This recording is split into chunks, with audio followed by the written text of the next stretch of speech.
ជួនចំពោះលោកយាយជាទីស្រឡាញ់របស់ចៅវត្តមានរបស់លោកយាយក្នុងជីវិតរបស់ចៅគឺជាកាដូដ៏អស្ចារ្យបំផុតដែលមិនអាចកាត់ថ្លៃបានលោកយាយគឺជាព្រះអាទិត្យដែលបានបំភ្លឺផ្លូវក្នុងជីវិតរបស់ចៅក្តីស្រឡាញ់និងភាពកក់ក្ដៅរបស់លោកយាយផ្ដល់ឲ្យធ្វើឲ្យចៅដឹងថាតើអ្វីទៅជាក្តីស្រឡាញ់ដ៏បរិសុទ្ធលោកយាយគឺជាមនុស្សស្រីម្នាក់គត់ដែលស្រឡាញ់ចៅមិនផ្លាស់ប្ដូរទោះជាចៅបរាជ័យយ៉ាងណាក៏ដោយទោះជាចៅធ្វើខុសយ៉ាងណាក៏ដោយអ្នកដទៃមើលមកចៅបែបណាក៏ដោយក៏ក្នុងកែបនៃរបស់លោកយាយចៅគឺជាមនុស្សម្នាក់ដែលស្អាតឆ្លាតនិងពូកែលោកយាយបានបង្រៀនឲ្យចៅធ្វើអំពើល្អ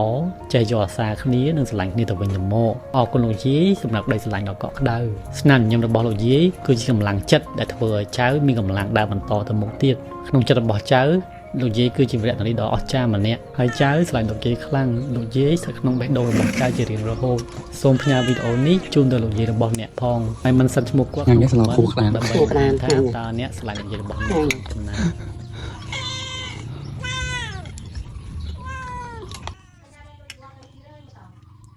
Lên chặt cục kia đòi lưới à định